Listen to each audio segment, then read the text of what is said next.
Have you ever wondered about the man who led Ghana to independence and championed the dream of a united Africa? This is the story of Kwame Nkrumah, a name that echoes through the halls of African history. Born in 1909 in a small village in what was then the British Gold Coast, Nkrumah's early life was humble. But his thirst for knowledge was anything but. A brilliant student, he became a teacher, but his ambitions soared far beyond the classroom. He dreamed of a world where his people were free from colonial rule. This dream took him across the Atlantic to the United States. He spent a decade there studying at Lincoln University and the University of Pennsylvania. Life wasn't easy. He worked odd jobs, from fishmonger to dishwasher, all while immersing himself in the works of great thinkers like Karl Marx and Marcus Garvey.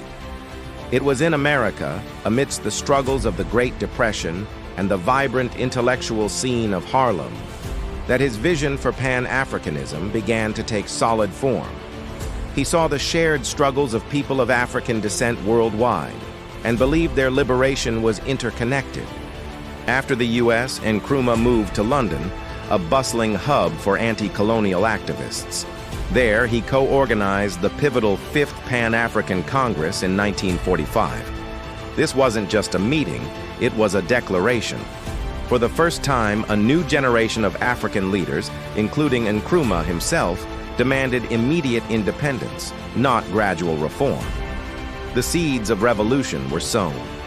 In 1947, he received a fateful invitation to return home. The United Gold Coast Convention, a nationalist party, needed a general secretary. Nkrumah accepted, but his radical ideas soon clashed with the party's more conservative leadership. They wanted a slow, negotiated path to freedom.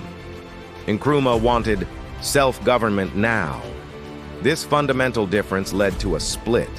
In 1949, Nkrumah broke away and formed the Convention People's Party, or CPP. This wasn't just a party for the elite, it was a mass movement. He spoke a language the common person understood, igniting a fire in the hearts of market women, farmers, and young people.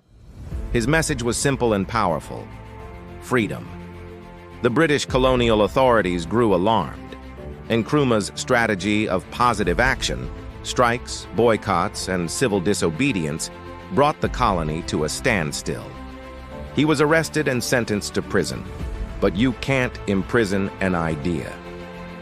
While he was behind bars, his party, the CPP, contested the 1951 legislative elections. In a stunning turn of events, they won a landslide victory. Nkrumah himself won his seat from his prison cell. The British governor had no choice. He released Nkrumah from prison and invited him to help form a government. It was an unprecedented moment. Nkrumah walked from a prison cell to the seat of power, becoming the leader of government business and later the first prime minister of the Gold Coast. For the next 6 years, Nkrumah worked tirelessly, preparing his nation for the final step. He oversaw massive developments in infrastructure, education, and healthcare. The goal was to build a modern nation ready to stand on its own feet. Then, on the 6th of March 1957, the moment the entire continent had been waiting for arrived.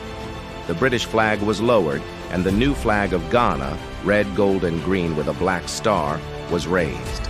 On the polo grounds in Accra, before a crowd of thousands, Kwame Nkrumah declared, "At long last the battle has ended, and thus Ghana, your beloved country, is free forever." But he didn't stop there. In that same speech, he famously proclaimed, "Our independence is meaningless unless it is linked up with the total liberation of the African continent." This was the dawn of a new era. Ghana became a symbol of hope, a beacon for other African nations still under colonial rule. Nkrumah, now the first prime minister and later the first president of Ghana, didn't just focus inward.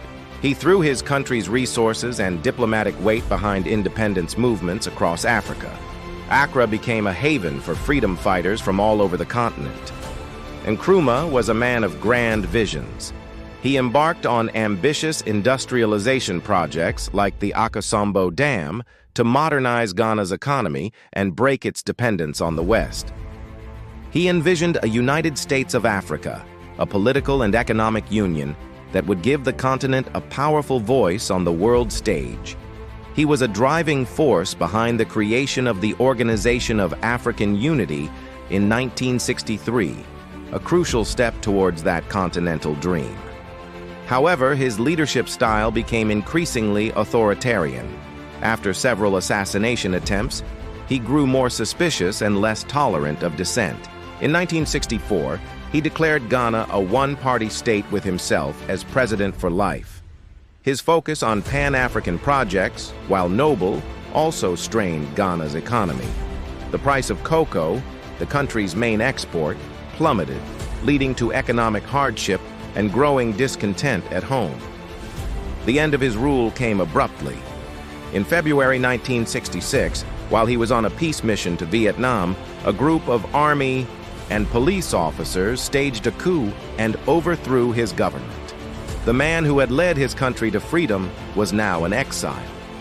He found refuge in Guinea, where he was made honorary co-president by his friend, President Sékou Touré. From Guinea, Nkrumah continued to write and advocate for his Pan-Africanist vision, never giving up on his dream of a united and liberated Africa. His health, however, began to fail. In 1972, Kwame Nkrumah passed away in Romania, where he was receiving medical treatment. Today, Kwame Nkrumah's legacy is complex and debated. Some remember him as a hero, the father of Ghanaian independence and the prophet of African unity. Others criticize his authoritarian turn and economic policies. But one thing is undeniable. Kwame Nkrumah was a titan of the 20th century.